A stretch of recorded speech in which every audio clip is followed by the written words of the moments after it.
பாபர் மஸ்ஜிதை இடித்தார்களே, அந்த இடித்த படம் வந்ததே, கீழே உமாபாரதியும் இவங்களும் அத்வானியும் இன்னும் லட்சக்கணக்கான பேர் கரசேவை செய்ய போனவர்கள் இருந்த படம் பார்த்தோமே. மேலே இடிக்கும் போது 2 இளைஞர்கள் கடப்பாறையில் இடிப்பது போல் பார்த்தோமே. அந்த 2 இளைஞர்கள் இப்பொழுது எங்கே இருக்கிறார்கள், எப்படி இருக்கின்றார்கள் என்று உங்களுக்கு தெரியுமா? அவர்கள் அதை இடித்து விட்டு பெரிய சிவசேனை வீரர்களாய் புகழப்பட்டு ஊர் ஊராய் ஊர்வலம் அழைத்து செல்லப்பட்டு அவருடைய சொந்த ஊர் பல்பீர் சிங், யோகேந்திர சிங் என்கிற அந்த 2 பேரும் ஊர் ஊராய் ஊர்வலம் அழைத்து செல்லப்பட்டு பாணிப்பட்டு என்கிற அந்த அவர்களுடைய சொந்த ஊரில் விடப்பட்டார்கள். அப்பொழுது இறை இல்லத்திலிருந்து எடுத்துக்கொண்டு போன கற்களை வைத்து, அந்த மஸ்ஜிதை இடித்த கற்களை வைத்து அதன் மேல் சிறுநீர் கழித்தார்கள் அந்த 2 பேரும். சிறுநீர் கழித்து 3வது நாள் இருவருக்கும் பைத்தியம் பிடித்து விட்டது என்று அறிவிக்கப்பட்டது. அவர்கள் உடைகளை களைந்து எரிந்துவிட்டு நிர்வாணமாக தெரிந்தார்கள்.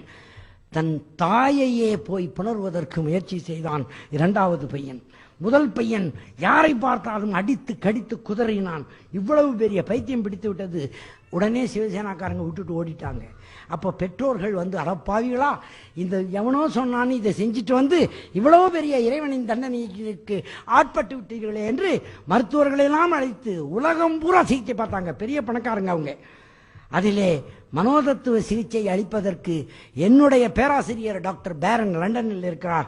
அவருக்கு தகவல் தெரிவிக்கப்பட்ட போது, இந்தியாவில் நீ இருக்கிறியே, நீ போய் பாரு, கேஸ் ஸ்டடியை நீ பாருன்னு சொன்னார்.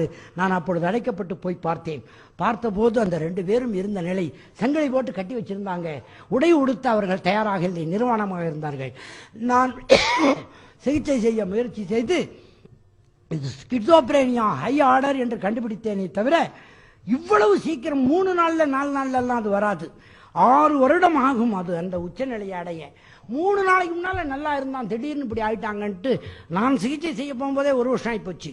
அப்பொழுது அது நம்மளால முடியாதுன்னு நான் வந்துட்டேன், சொல்லிட்டே வந்துட்டேன் அந்த பெற்றோர்களுக்கு.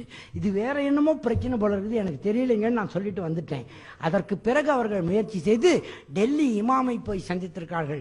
ஏன்னா இதை இடிச்சிட்டு வந்ததுனாலையும் அந்த இறையில் கற்கள் மீது ஒண்ணுக்கு பெஞ்ச பிறகுதான் இது மாதிரி ஆச்சுன்னு தெரிஞ்சதும் அவர்கள் பெற்றோர்கள் போய் எப்படியாவது இவர்களை காப்பாற்ற வேண்டுமே என்று அந்த 2 பேருடைய பெற்றோர்களும் போய் கலீம் சித்திக் என்கிற அந்த பெரியவரை போய் பார்த்திருக்கிறார்கள் இமாமை.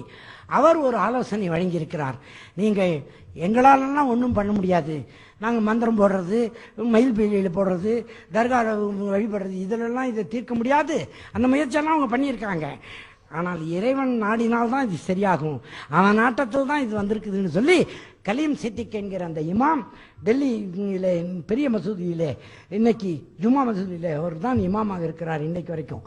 அந்த பெரியவர் அந்த மாதிரி அந்த பெற்றோர்களை நீங்க போய் இறைவனை ஏற்றுக்கொண்டு அவனிடத்தில் மன்றாடுங்கள் என்று சொல்லிக் கொடுத்தார். அவர் சொல்லிக் கொடுத்த முறைப்படி மன்றாடி விட்டு வெளியே வந்தாராம் அவங்க தந்தை.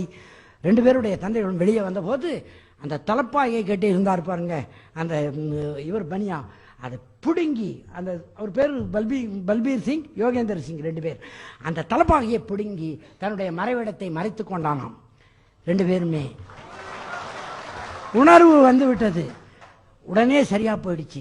இப்ப மறுபடியும் நன்றி தெரிவிப்பதற்கு கலீம் சித்திக் இடத்துல போய் நல்லா ஆயிட்டாங்க, இப்ப என்ன செய்யணும்னு கேட்டா அவர்களை இஸ்லாத்தில் இணைத்து விடுங்கள் என்று சொன்னாராம்.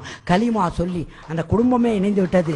அது மட்டுமில்ல, முக்கிய செய்தி சொல்லுகிறேன், அந்த 2 பேரும் ஒரு இறை இல்லத்தை இடிப்பதற்கு தூண்டிவிடப்பட்டு செய்தார்களே, அல்லாஹ்வாலே வசீகரிக்கப்பட்டு தண்டிக்கப்பட்டு கண்டிக்கப்பட்டு மறுபடியும் மன்னிக்கப்பட்டு ஏற்றுக்கொள்ளப்பட்ட பின் 100 மஸ்ஜித்களை இந்தியாவில் கட்டுவதற்கு பாடுபட்டு ஊர் ஊராய் அலைந்து கொண்டிருக்கிறார்கள். அந்த கலீம் சித்திக்கும் வருகிறார். நான் மதம், அதாவது இஸ்லாத்திற்கு வந்துவிட்ட செய்தியை அறிந்து அவங்க 3 பேரும் பெங்களூருக்கு விமானத்தில் வந்து கிருஷ்ணகிரி வழியாக சேலம் வந்தார்கள். அந்த 3 பேரும் அங்கே மதரசாவிலே எனக்கு அளிக்கப்பட்ட வரவேற்பிலே அவர்கள் 3 பேரும் கலந்து கொண்டு வாழ்த்தியது மட்டுமல்ல, அந்த 2 நண்பர்களும் இப்போ கொஞ்சம் வயசாயிடுச்சு, அப்போ இளைஞர்களாக இருந்தாங்க நான் பார்த்தபோது. அப்போ இப்போ அவர்கள் 2 பேரும் என்னை பார்த்து கேட்டாங்க, அவங்க மொழியில் சொன்னாங்க, அதை எனக்கு மொழிபெயர்த்து சொன்னாங்க, என்ன தம்பிங்கெல்லாம் முதலே வந்துட்டோம், அண்ணன் இவ்வளோ லேட்டாக வரேன்னா.